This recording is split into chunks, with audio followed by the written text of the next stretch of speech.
Hi hello and welcome back to my channel Menas lifestyle. எல்லோரும் எப்படி இருக்கீங்க? நாங்கள் எல்லாருமே ரொம்ப நல்லா இருக்கோம். நம்ம சேனலை சப்ஸ்கிரைப் பண்ணியிருக்க எல்லா சப்ஸ்கிரைபர்ஸ்க்குமே என்னோட மனமார்ந்த நன்றிகள்.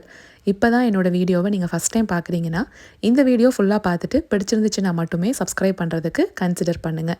டைட்டில் அண்ட் தம்ப்நெயில் என்ன கொடுத்துருக்கேனோ அதுதான் வீடியோவாக இருக்க போகுது. அதனால் இந்த டாப்பிக்கில் இன்ட்ரெஸ்ட் இருக்குது அப்படின்னா மட்டுமே தொடர்ந்து பாருங்கள், இல்லாட்டி ஸ்கிப் பண்ணிக்கோங்க. ஃப்ரெண்டு வீட்டுக்கு நான் போயிருந்தேன்னு ஒரு ஷார்ட்ஸில் சொன்னேன் பார்த்தீங்களா? எந்த அளவுக்கு அவங்க என்னையும் என்னோடய வீடியோஸையும் ட்ரஸ்ட் பண்ணுறாங்க அப்படின்னு உங்களுக்கு இப்போ காமிக்கிறேன் பாருங்கள். ரொம்ப நாள் ஆயிடுச்சு, ஏன்னா அவங்க ஊருக்கு போயிருந்தாங்க, அதனால் போக முடியல. இப்போ தான் நாங்கள் போயிருந்தோம். போய் பார்த்த உடனே இது நம்ம வீடா இல்லை அவங்க வீடா அப்படிங்கிற அளவுக்கு கொஞ்சம் கன்ஃபியூஸ் ஆச்சு. ஊருக்கு போயிட்டு வந்து கொஞ்சம் கொஞ்சமாக அப்படியே வீடு ஆர்கனைஸ் பண்ணிகிட்டு இருக்காங்க. பேண்ட்ரியில் பாருங்கள், அந்த கண்டெய்னர்ஸ், அந்த ஒயிட் லிட்டு, அதுக்கப்புறம் சிங்க்கு காமிக்கிறேன். சிங்க்குள்ளே போட்டிருக்க அந்த ப்ரொடெக்டர் ஆகட்டும், அதுக்கப்புறம் மேலே போட்டிருக்க அந்த சிலிக்கான் மேட்டு, சோப் டிஸ்பென்சர். கிச்சனில் நான் ஒரு பூஜை ஷெல்ஃப் மாதிரி வச்சுருக்கேன் இல்லைங்களா, ஒயிட் கலரில். ஆனால் அவங்களோட ஸ்டேர்கேஸ் கலர் பாருங்கள், ஒரு மாதிரி உட்டன் கலரில் இருக்குது, உட்டன் ஃபினிஷில். அந்த உட்டன் ஃபினிஷ்க்கு மேட்ச் ஆகிற மாதிரி அந்த ஷெல்ஃப் வந்து வச்சுருப்பாங்க. நிறைய பேர் நம்ம சப்ஸ்கிரைபர்ஸே வந்து எனக்கு மெசேஜ் பண்ணியிருக்கீங்க, ஃபோட்டோ எடுத்து அனுப்பியிருக்கீங்க. அக்கா நீங்கள் சொல்லி இதை நான் வாங்கி வச்சுருந்தேன், ரொம்ப நல்லாயிருக்கு, நீங்கள் சொன்ன ரெசிபியை நான் ஃபாலோ பண்ணேன், நல்லாயிருக்கு அப்படின்னு சொல்லும்போது கண்டிப்பாக சந்தோஷமாக தாங்க இருக்கும். ஆனால் நேரடியாக போய் அதை பார்க்கும்போது ஒரு சந்தோஷம், அப்பா ஏதோ நம்ம சொன்னது இவங்களுக்கு ஒரு வகையில் யூஸ்ஃபுல்லாக இருந்திருக்கே அப்படிங்கும்போது அது சொல்ல வார்த்தை இல்லைங்க. அந்தளவுக்கு எனக்கு சந்தோஷமாக இருந்துச்சு.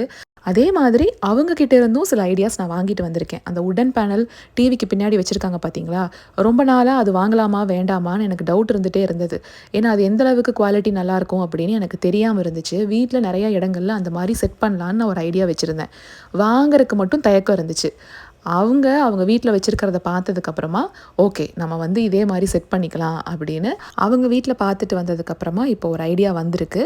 ஃப்யூச்சரில் வீடியோஸில் கண்டிப்பாக அதை நான் ஷேர் பண்ணுறேங்க.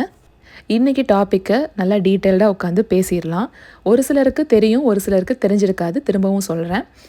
என்னென்னா, வெளிநாட்டில் இருக்காங்க இல்லையா, ரொம்ப லாங் டிஸ்டன்ஸில் இருக்கிற நிறைய பேருக்கு இந்த பிரச்சனை இருக்கும். எல்லாருக்குமே இருக்கும் அப்படின்னு நான் சொல்ல வரல. மெஜாரிட்டி இதை ஃபேஸ் பண்ணுறாங்க. அதை பற்றி நான் சொல்லியிருந்தப்போ ஒரு சிலர் கமெண்ட் கூட பண்ணியிருந்தீங்க, வெளிநாடுன்னு இல்லைக்கா, வெளியூரில் இருக்கிறவங்களுக்குமே அந்த பிரச்சனை இருக்குது அப்படின்னு சொல்லியிருந்தாங்க. அதனால் பொதுப்படையாக வீட்டிலிருந்து தள்ளி இருக்கிறவங்க அப்படின்னு வேணால் நம்ம வச்சுக்கலாம். என்னென்னா, இப்போ எங்களுக்கெல்லாம் இங்கே வருஷத்துக்கு ஒரு தடவைலாம் ஊருக்கு போகிறக்கு சான்ஸ் கிடைக்காது. அதில் நிறைய விஷயங்கள் இருக்குது. அதை பற்றி நான் இன்னொரு நாள் பேசுகிறேன். 2 வருஷத்துக்கு ஒரு தடவையோ இல்லை ஒரு சிலர்லாம் 4 வருஷத்துக்கு ஒரு தடவை ஊருக்கு போகிறவங்கலாம் இருக்காங்க. அப்படி போகும்போதுமே ஒரு 6 மாதம் 3 மாதம்லாம் போய் இருக்க முடியாது. 2 மாதம், அதுலேயும் ஒரு சிலருக்கெல்லாம் 1 மாதம் தான் லீவ் கிடைக்கும். ஏன்னா 2 பேருமே வேலை பார்க்குறவங்களா இருப்பாங்க. பசங்களோட ஸ்கூல் இருக்கும். கொஞ்சம் பெரிய பசங்கன்னா அவங்களுக்கு வேறு கிளாஸஸ் எல்லாம் இங்கே இருக்கும்.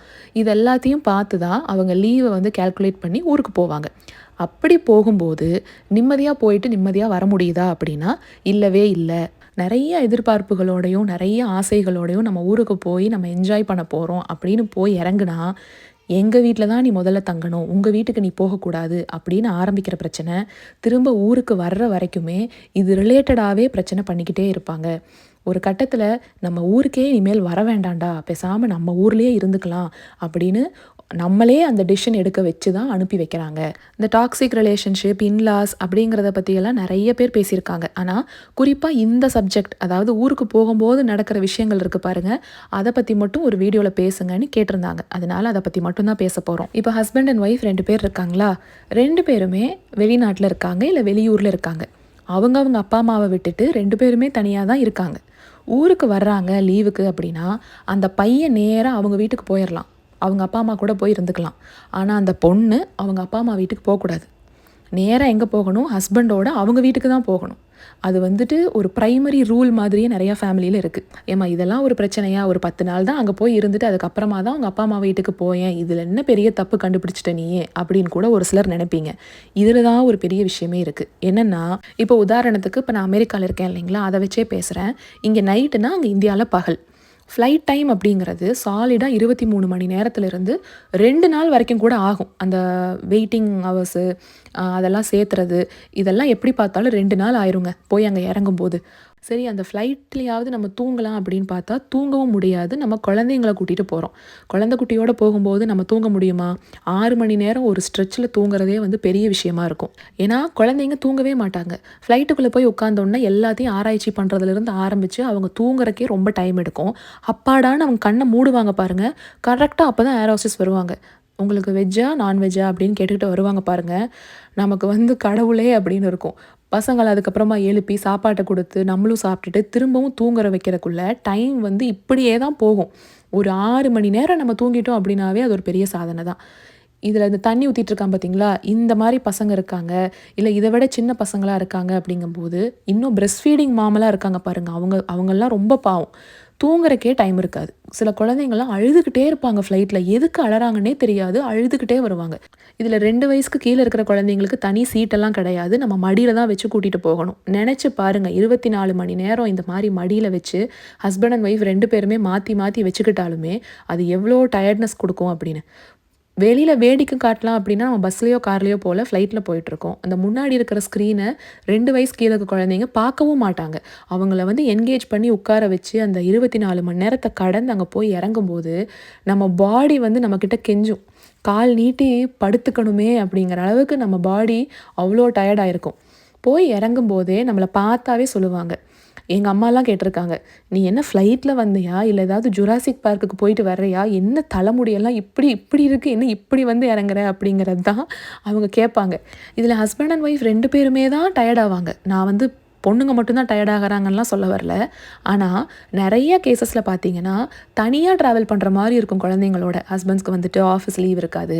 அவங்க வந்து லேட்டா வர்ற மாரி இருக்கும். அப்போ நம்ம தனியா தான் ட்ராவல் பண்ணணும் குழந்தைங்கள கூட்டிட்டு. நான்லாம் எழில் பொறக்கிற வரைக்கும் முகில 7 மாச குழந்தையிலிருந்து தனியா தான் கூட்டிட்டு போயிருக்கேன். தனியா தான் கூட்டிட்டு வந்திருக்கேன். இன்னும் பொறந்த கை குழந்தை வரைக்குமே தனியா தான் கூட்டிட்டு போறாங்க பொண்ணுங்க. சரிங்களா? இவ்ளோ கஷ்டம் இருக்கும் அந்த ஃப்ளைட் ட்ராவல்ல.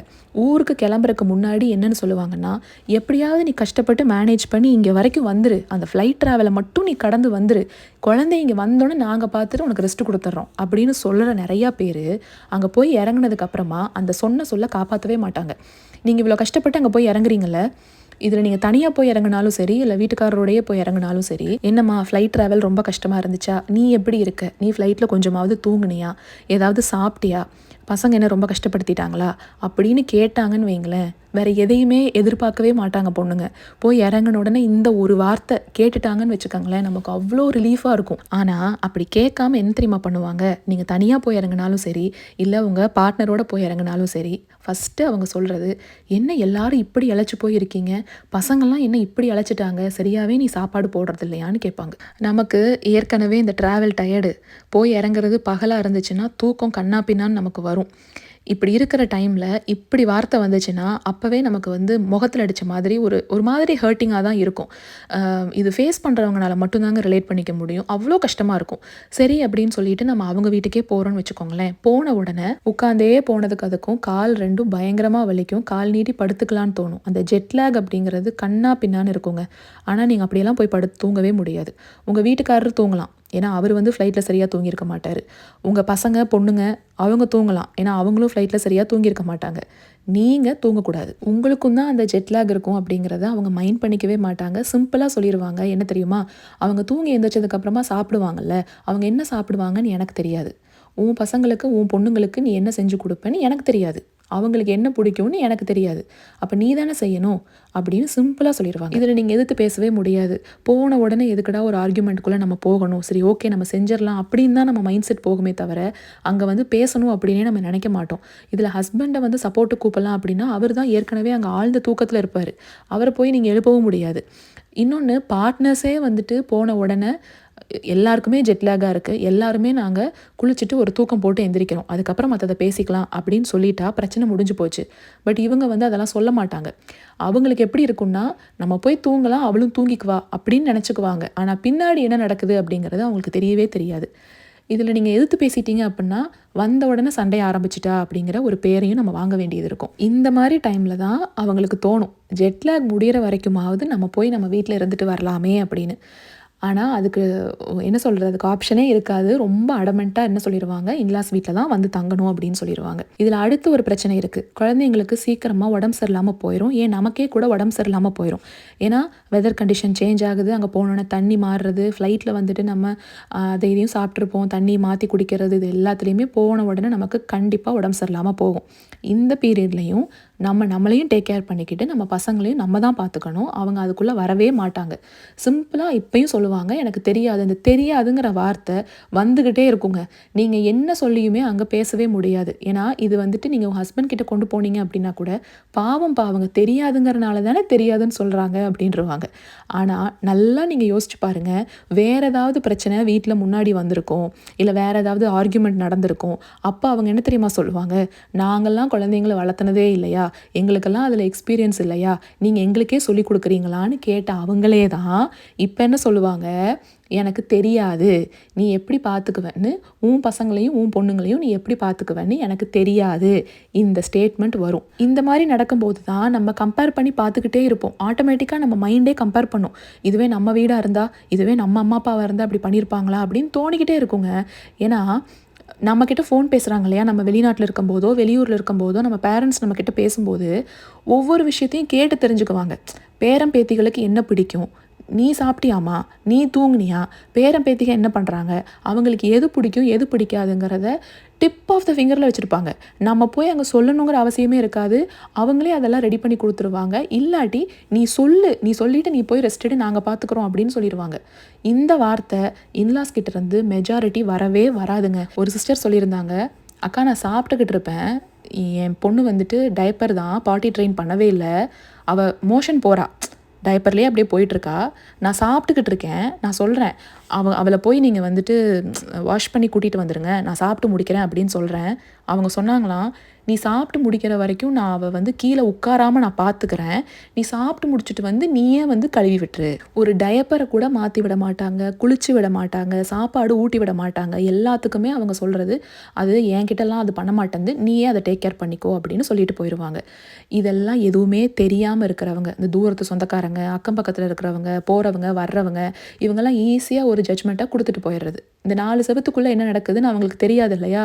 அவங்க என்ன சொல்லுவாங்கன்னா, பாவம் வயசான காலத்தில் இவங்களும் பேரன் பேத்திகளோடு இருக்கணும்னு ஆசைப்படுவாங்கல்ல, இந்த பொண்ணு என்னடானா பேரன் பேத்திகளை இங்கே விடவே மாட்டேங்குது, கூட்டிகிட்டு அவங்க வீட்டுக்கு போயிடுது அப்படின்றவாங்க. என்னமோ நம்ம இன்லாஸ் இவங்ககிட்டயே நேரடியாக போய் உட்காந்து என் மருமக இப்படியெல்லாம் பண்ணுறாப்பா அப்படின்னு கம்ப்ளைண்ட் பண்ண மாதிரி தான் அவங்களா ஒன்று அசியூம் பண்ணிக்கிட்டு ஏதாவது சில விஷயங்களை பேசிக்கிட்டு இருப்பாங்க. இப்போ 2 பேருமே ஒர்க் பண்ணுறாங்க அப்படின்னா, நான் வீட்டில் இருந்தே ஒர்க் பண்ணுற மாதிரி தான் நிறைய ஆப்ஷன்ஸ் இருக்கும். ஏன்னா 2 மாதம்லாம் தொடர்ந்து லீவெல்லாம் எடுக்க முடியாது சில கம்பெனியில். அப்போ 1 மாதம் வேலை பார்க்குற மாதிரி இருக்கும். இப்போ என் வீட்டுக்காரெலாம் பார்த்தீங்கன்னா 4 வாரம் வேலை பார்க்கணும், 4 வாரம் தான் லீவு. அந்த 4 வாரத்தை எப்படி வேணாலும் நம்ம எடுத்துக்கலாம். முதல் 2 வாரம், இடையில 2 வாரம் அப்படி ஷஃபில் பண்ணி எடுத்துக்கலாமே ஒழிய கண்டிப்பாக 4 வாரம் வேலை பார்த்தே ஆகணும். அதில் 1 வாரம் என்னென்னா ட்ராவலில் போயிடும். இங்கேருந்து ஷாப்பிங் போயிட்டு கிளம்புறது, ஃப்ளைட் ட்ராவலு, அதில் ஒரு 3 நாள் முடிஞ்சிடும். திருப்பி அங்கேருந்து இங்கே வர்றோம் இல்லைங்களா, அதில் ஒரு 3 நாள் அப்படின்னு சொல்லி அந்த 1 வார லீவு அதுக்கே போயிடும். மீதி இருக்கிற லீவில் தான் இந்த ஷாப்பிங் போகிறது மற்ற விஷயங்கள்லாம் பண்ண முடியும். 4 வாரம் வேலை பார்க்கணும். அந்த வேலை பார்க்குறதுலையுமே நைட்டு ஃபுல்லாக அவர் வேலை பார்ப்பார். ஏன்னா இங்கே அமெரிக்கன் டைம் படி தான் நம்ம ஒர்க் பண்ணணும். அப்போ நைட்டு ஃபுல்லாக வேலை பார்த்தா தான் இங்கே கரெக்டாக இருக்கும். பகலில் முழுக்க அவர் தூங்கிக்குவார். இதில் 2 பேருமே வேலை பார்க்குற மாதிரி இருந்தால் ரொம்பவே கஷ்டம். ஏன்னா பகலில் ஹஸ்பண்ட் படுத்து தூங்கிக்கலாம், ஆனால் ஒய்ஃப் தூங்கவே கூடாது. பசங்களையும் பார்த்துக்கணும், இன்லாஸையும் பார்த்துக்கணும் அப்படிங்கிற ஒரு பெரிய பொறுப்பை கையில் கொடுத்துருவாங்க. நம்ம 365 நாள் இங்கே தனியாக தான் இருக்கோம், வீட்டுக்குள்ளேயே தான் அடைஞ்சு கிடக்கிறோம். நமக்கு ஹெல்ப்புக்குன்னு ஆள் கூட இங்கே இல்லை இல்லையா. அப்படி இருக்கிற பட்சத்தில் ஊருக்கு போகும்போது தான் நம்ம ஒரு 4 இடத்துக்கு போகணும், 4 பேரை பார்க்கணும் அப்படின்னு ஆசைப்படுவோம். ஆனால் சில வீடுகளில் என்ன பண்ணிடுவாங்க, யார் வீட்டுக்கும் போகக்கூடாது, அவங்க வீட்டுக்கும் யாரும் வரமாட்டாங்க, அக்கம் பக்கத்தில் இருக்கவங்க கூட எட்டி கூட பார்க்க மாட்டாங்க. அங்கேயும் போய் கேட்டை சாத்திக்கிட்டு வீட்டுக்குள்ளேயே உட்காந்துக்கணும். அது எப்படி இருக்கும்னு நினச்சி பாருங்களேன். நீங்கள் இதுக்காக தான் இவ்வளோ கஷ்டப்பட்டு டிக்கெட்டு செலவு பண்ணி அங்கே போனீங்களா அப்படின்லாம் உங்களுக்கு தோண ஆரம்பிச்சிடும். சரி, வயசில் பெரியவங்க தானே, அவங்க சொல்கிற வேலையை செஞ்சுக்கிட்டு டக்குன்னு அந்த வேலையை செஞ்சு முடிச்சுட்டு நம்ம ரெஸ்ட் எடுத்துக்கலாம் அப்படின்னு நினச்சி நம்மளாக போய் அங்கே வேலை செஞ்சாலும், இந்த வேலை எதுக்கு இப்போ செய்கிற, இதை அப்புறமா செஞ்சுக்கலாம், இந்த டைமுக்கு நான் இந்த வேலை தான் செய்வேன், இந்த மாதிரி சின்ன சின்னதாக ஏதாவது ஒரு பிரச்சனை பண்ணி நம்ம வாயிலிருந்தே நான் எங்கள் வீட்டுக்கு போயிருக்கேன் அப்படின்னு நம்மளை அனுப்பி வச்சுட்டு அங்கே வீட்டில் இருக்க ஜென்ஸ் முன்னாடி என்னன்றுவாங்க, நான் என்ன தான் தாங்குன்னு தாங்கி பார்த்துக்கிட்டாலும் அவளுக்கு இங்கே இருக்கிறதுக்கே பிடிக்க மாட்டேங்குது, அதனால தான் அவங்க அம்மா வீட்டுக்கு போயிட்டா அப்படின்னு சொல்லிடுவாங்க. இதில் மாமனாரோ இல்லை மற்றவங்களோ நம்மளை பற்றி என்ன நினச்சாலும் நமக்கு பிரச்சனையே கிடையாதுங்க. சப்போர்ட் பண்ணுற ஹஸ்பண்டாக இருந்தால் நம்மளை புரிஞ்சுக்குவாங்க. ஆனால் இன்னுமே ஒரு சில ஹஸ்பண்ட் என்ன நினைப்பாங்க, அம்மா சொல்கிறது தான் கரெக்டுன்னு நினைப்பாங்க. அப்போ என்ன ஆகும், ஹஸ்பண்ட் அண்ட் ஒய்ஃப்குள்ளே கண்டிப்பாக மிஸ் அண்டர்ஸ்டாண்டிங் வரும். அது ஆட்டோமேட்டிக்காக சண்டையாக மாறும். அப்பாடா ஒரு வழியாக நம்ம வீட்டுக்கு போக போகிறோம், நம்ம வீட்டில் போய் நம்ம இருந்துக்கலாம் அப்படின்ட்டு இருக்கிற டைமில் இந்த சண்டை வந்துச்சுன்னா அது எப்படி இருக்கும்னு யோசிச்சு பாருங்கள். நீங்கள் உங்கள் வீட்டில் போய் நிம்மதியாகவே இருக்க முடியாது. நீங்கள் அதே திங்கிங்கில் தான் இருப்பீங்க. ஐயோ நம்ம வீட்டுக்காரோட நம்ம சண்டை போட்டுட்டோமே அப்படிங்கிறது தான் ஓடிக்கிட்டே இருக்குமே ஒழிய உங்களால் அங்கேயும் போய் நிம்மதியாகவே இருக்க முடியாது. வெரி சிம்பிள் சொல்லணும்னா, நம்ம மட்டும் தனியாக இருக்கும்போது நம்மக்கிட்ட ஒரு மாதிரி பிஹேவ் பண்ணுவாங்க. மாமியாராக இருக்கிறவங்க அவங்க ஹஸ்பண்ட் இருக்கும்போது ஒரு மாதிரி பிஹேவியர் இருக்கும். நம்ம ஹஸ்பண்ட் நம்ம கூட இருக்கும்போது பிஹேவியர் ஒரு மாதிரியாக இருக்கும். இதில் அவங்க சொல்கிறத மட்டும்தான் நம்புவாங்களே ஒழிய புதுசாக வந்திருக்கோம் அப்படிங்கிறதுனால நம்ம சொல்கிறத அங்கே யாருமே ஏற்றுக்க மாட்டாங்க. அடுத்து ஷாப்பிங் போகிறதுக்கு பிளான் போட்டு வச்சுருந்துருப்போம். பெரும்பாலும் ஜென்ஸ் என்ன பண்ணுவாங்க, இதில் இன்ட்ரெஸ்ட்டே காட்ட மாட்டாங்க. என்னென்ன வாங்கணுமோ நீயே போய் வாங்கிக்கோ அப்படின்னு நம்மக்கிட்ட அந்த பொறுப்பை விட்டுருவாங்க. நம்ம என்ன பண்ணணும், இப்போ பிளான் போடணும், எந்த அன்னைக்கு எது போய் வாங்குறது. இந்த ட்ரெஸ் ஷாப்பிங்கெல்லாம் ஒரு டைம் பண்ணணும், இந்த கிராசரிஸ் எல்லாம் ஒரு டைமில் போய் வாங்கிக்கலாம். ஏன்னா நம்ம வர்றதே 2 வருஷத்துக்கு ஒரு தடவையோ 4 வருஷத்துக்கு ஒரு தடவையோ தான் வந்துட்டு போகிறோம். அப்போ நமக்கு தேவையானதெல்லாம் வாங்கிட்டு போகணும் அப்படிங்கிறப்ப நமக்கு அதுவே வந்துட்டு ரொம்ப நாள், ஒரு 10 நாளாவது ஆகுங்க. நம்ம வாங்கி அதெல்லாம் பேக் பண்ணுறதெல்லாம் எடுக்கிறதுக்கு ஒரு 10 நாள் ஆயிரும். இதையும் நம்ம தான் பார்த்துக்கணும். ஹஸ்பண்ட்ஸ் வந்துட்டு வரவே மாட்டாங்க. அடுத்து இந்த நல்லது கெட்டதுன்னு இருக்குது பார்த்தீங்களா, நம்மளே லாங் டிஸ்டன்ஸில் இருக்கோம், நிறையா ஃபங்க்ஷனை போய் அட்டன் பண்ணியிருக்க மாட்டோம், நிறைய பெரிய காரியம் நடந்திருக்கும், அதுக்கெல்லாம் நம்ம போயிருக்க மாட்டோம். சொல்லுவாங்க இல்லையா, நல்லதை போய் விசாரிக்கலைனாலும் கண்டிப்பாக கெட்டது நடந்திருந்தால் போய் விசாரித்து தான் ஆகணும். அதுலேயும் க்ளோஸ் ஃபேமிலியில் இருக்காங்க அப்படின்னா கண்டிப்பாக நம்ம போகணும் இல்லையா. அப்போது இருக்கிற லீவில் 10 நாள் நம்ம ஷாப்பிங்க்கு ஒதுக்குற மாதிரி இருக்கும், பேக்கிங் இது எல்லாமே பண்ணுற மாதிரி இருக்கும். அது ஒரு 10 நாள் முடிஞ்சிருச்சு சரிங்களா. இப்போது அடுத்து மீதி இருக்கிற நாளில் தான் என்னைக்காவது ஒன்று பிளான் பண்ணி நம்ம இந்த மாதிரி ஃபங்க்ஷனுக்கோ எதுக்கோ போகிறோன்னு வச்சுக்கோங்களேன். நம்ம மட்டும் தனியாக போகிறோன்னு வைங்க, பார்க்குறவங்க அந்த ஃபங்க்ஷனுக்கு வந்திருக்கிற நம்ம ரிலேட்டிவ் யாராவது ஒருத்தர் நம்மக்கிட்ட உங்கள் ஹஸ்பண்ட் எங்கே வரலையான்னு கேட்டால், இல்லை அவர் அவங்க வீட்டில் இருக்காரு, நான் மட்டும்தான் வந்தேன் அப்படின்னு சொல்லும்போது அது ஒரு பெரிய விஷயமாவே தெரியாது. ஓ அப்படியா, சரி சரி அப்படிங்கிறதோட முடிச்சுக்குவாங்க. இதுவே நம்ம ஹஸ்பண்ட் ஏதாவது ஒரு ஃபங்க்ஷனுக்கு தனியாக போயிட்டாருன்னு வச்சுக்கோங்களேன், ஏன் உன் ஒய்ஃப் வரலையான்னு கேட்குறாங்கன்னு வைங்க, இல்லை அவங்க அம்மா வீட்டில் இருக்கா அப்படின்னு சொல்லிட்டா, ஹஸ்பண்ட் வரலையான்னு கேட்கும்போது நம்ம இல்லை அவர் வீட்டில் இருக்காருன்னு சொன்னதை ஈஸியாக எடுத்துக்கிறவங்க, ஒய்ஃப் அவங்க வீட்டில் இருக்கா அப்படின்னு சொன்னால் ஈஸியாக எடுத்துக்கவே மாட்டாங்க. என்னென்னு போட்டு கொடுப்பாங்க, ஏப்பா எப்போவுமே நீங்கள் வெளிநாட்டிலையோ வெளியூர்லேயோ இருக்கீங்க, நீங்கள் இங்கே வர்றதே எப்போயாவது தான், அப்படி வரும்போதாவது ஒய்ஃபை கூட்டிகிட்டு வரணும்ல, அது அவளுக்கே தெரியணும்ல, இதெல்லாம் அவங்க வீட்டில் சொல்லிக் கொடுக்க மாட்டாங்களா அப்படின்னு கோல்முட்டி விடுவாங்க. நம்மளை புரிஞ்சுக்கிற பார்ட்னராக இருந்தால் அவங்க என்ன சொன்னாலும் காதில் போட்டுக்காம அவங்க பாட்டுக்கு வந்துடுவாங்க. இல்லைன்னு வச்சுக்கோங்களேன், என்ன ஆகும், ஆமாம் இல்லை இவங்க சொல்கிறது கரெக்டு தான், இல்லை அவங்க சொல்கிற மாதிரி தான் இவன் நடந்துக்கிறான்னு சொல்லி உடனே அப்போவே நமக்கு ஃபோனை போட்டு சண்டை போட ஆரம்பிச்சிருவாங்க. இதெல்லாம் பார்க்குறக்கோ கேட்குறக்கோ சின்ன சின்ன பிரச்சனையாகவும் சின்ன சின்ன விஷயமாகவும் இருக்கலாம்.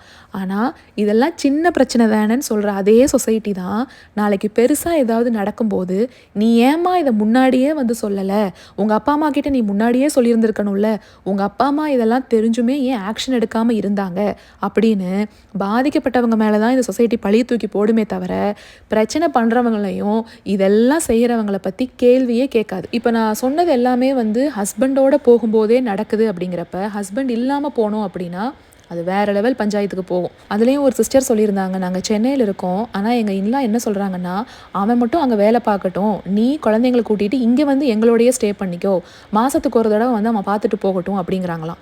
எப்படி இருக்குன்னு பாருங்கள், ஹஸ்பண்ட் அண்ட் ஒய்ஃப் சேர்ந்து இருக்கணும் ஓகேவா, மாதத்துக்கு ஒரு தடவை அவர் பார்த்துட்டு போகிறாரு அப்படின்னா எப்படி ஹஸ்பண்ட் அண்ட் ஒய்ஃப்குள்ளே ஒரு பாண்ட் இருக்கும், குழந்தைங்களுக்கும் அவருக்கும் எப்படி அந்த பாண்ட் இருக்கும். ஆனால் இவங்க எப்போவுமே அவங்க ஹஸ்பண்ட் கூட தான் இருப்பாங்க, அவங்கள விட்டுட்டு வரமாட்டாங்க. இன்னொன்று பார்த்தீங்கன்னா, இது என் வீடு என் வீடு என் வீடு அப்படிங்கிறத ரெஜிஸ்டர் பண்ணிக்கிட்டே இருப்பாங்க. நம்ம வீடு அப்படிங்கிற தாட்டு நமக்கு வரவிடாமல் பண்ணுறதும் அவங்க தான். இது எல்லாத்தையும் ஈஸியாக பின்னாடி இருந்து பண்ணிட்டு சொசைட்டி முன்னாடியும் அவங்க ஃபேமிலி முன்னாடியுமே என்னென்னு சொல்லிடுவாங்க, நம்ம தான் கோஆப்ரேட் பண்ண மாட்டேங்கிறோம் எதுக்குமே அப்படிங்கிற மாதிரி ஒரு போர்ட்ரையல் பண்ணிடுவாங்க.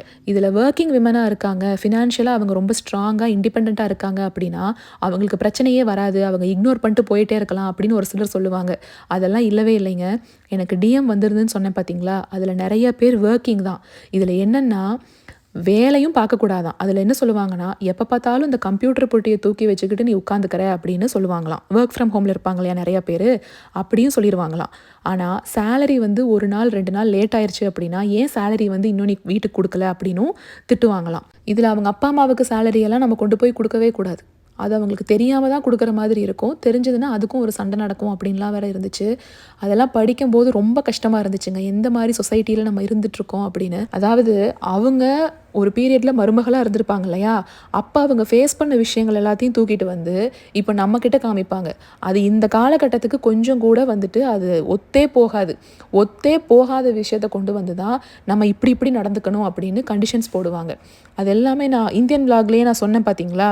நம்ம ஒரு கஷ்டத்த ஃபேஸ் பண்றோம் அப்படின்னா, அது இனி வரப்போற பொண்ணுக்கு நம்ம அத குடுக்கக்கூடாதுங்கிற எண்ணம் நமக்கு வந்தா மட்டும் தான், அது வந்து ஹெல்த்தி ரிலேஷன்ஷிப்பா போகுமே தவிர, நான் கஷ்டப்பட்டேன்ல நீயும் கஷ்டப்படு அப்படின்னு நினைக்கிற எண்ணம் இருந்துச்சுனாவே அது கண்டிப்பாக டாக்ஸிக்காக தாங்க இருக்கும்.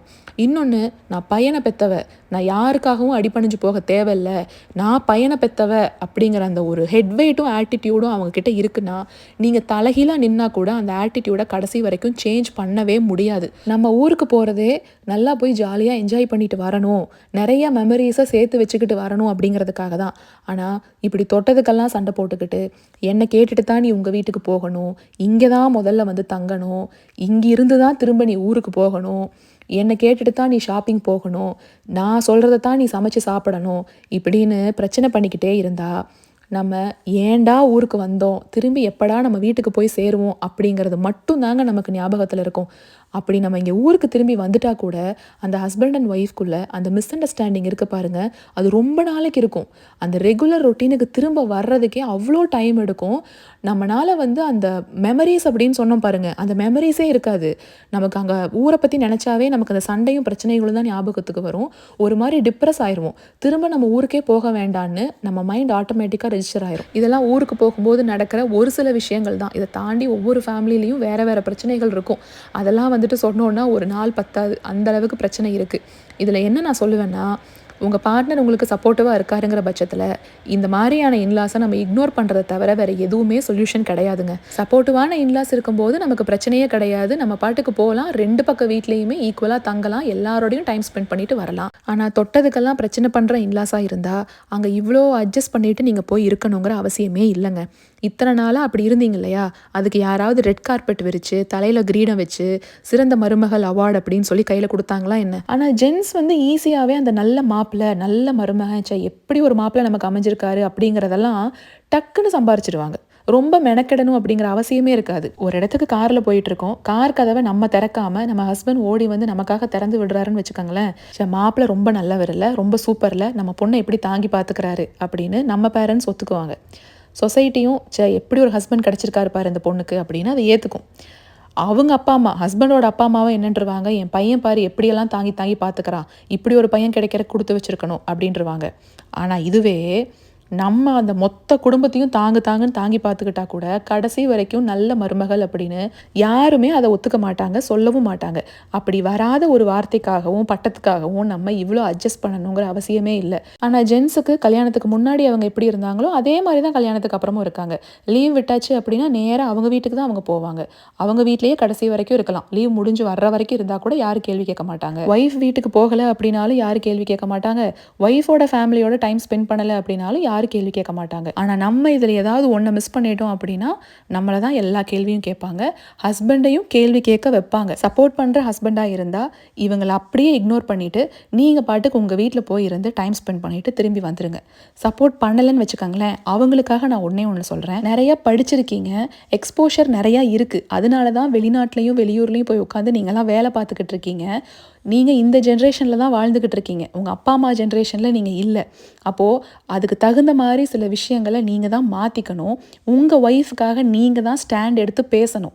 நீங்கள் என்னதான் வந்து அவங்கள டேக் கேர் பண்ணி பேம்பர் பண்ணி கேட்டதெல்லாம் வாங்கி கொடுத்துக்கிட்டு இருந்தால் கூட நீங்கள் முக்கியமான நேரத்தில் அவங்களுக்கு ஸ்டாண்ட் எடுக்கலை அப்படின்னா கடைசி வரைக்கும் அது உள்ளே குத்திக்கிட்டே இருக்குங்க. அதனால பாதிக்கப்பட போகிறது உங்கள் ரிலேஷன்ஷிப் மட்டும்தான். அப்படி அவங்களுக்காக ஸ்டாண்ட் எடுத்து நீங்கள் பேசுனீங்கன்னு வச்சுக்கோங்களேன், அதை விட பெரிய கிஃப்ட் அவங்களுக்கு வேறு எதுவுமே கிடையாது. அதை தான் அவங்க எதிர்பார்ப்பாங்க. ஸோ கொஞ்சமாவது மாரல் சப்போர்ட் கொடுக்கறதுக்கு ட்ரை பண்ணுங்கள். சேஞ்சஸ் எப்போவுமே நம்மக்கிட்ட இருந்து தான் ஸ்டார்ட் ஆகணும். நம்ம தான் அடுத்த ஜென்ரேஷனுக்கு ஒரு எக்ஸாம்பிளை செட் பண்ணணும். ஹஸ்பண்ட் அண்ட் ஒய்ஃப்குள்ளே சண்டை வரலாம், மிஸ் அண்டர்ஸ்டாண்டிங் இருக்கலாம், அது எல்லாமே நார்மல் தான். ஆனால் அது மற்றவங்களோட இன்ஃப்ளூயன்ஸ்னால வரதா இருக்கவே கூடாது. அப்படி வந்தாலும் ஒருத்தருக்கு ஒருத்தர் ஸ்டாண்ட் எடுத்து பேசினா மட்டும்தான் அந்த ரிலேஷன்ஷிப் ஹெல்த்தியாக போகும். பர்த்டே விஷஸ் எல்லாம் பார்த்துடலாங்களா? மோஹிதா, கனல் குழலி, ஆதித்யராம், ஆலிஸ், அலீனா, ஏ ஜானகி, நந்தினி சுசேந்திரன், விமல் இவங்க எல்லாருக்குமே பிறந்தநாள் நல்வாழ்த்துக்கள். என்னோட சிஸ்டருக்கும் பிரதர்-இன்-லாக்கும் நேற்று வெட்டிங் ஆனிவர்சரி. அவங்களுக்கும் மனமார்ந்த திருமண நாள் நல்வாழ்த்துக்கள். இந்த 2 ஃபோட்டோக்கு நடுவுலையுமே எத்தனை இயர்ஸ் கேப் இருக்கும் அப்படின்னு சும்மா ஒரு கெஸ் பண்ணுங்கள். வீடியோ பிடிச்சிருந்துச்சுன்னா மட்டுமே ஒரு லைக் கொடுங்க. நம்ம அடுத்த வாரம் வேறு ஒரு லாங் வீடியோவில் பார்க்கலாங்களா? Until then tata, bye bye.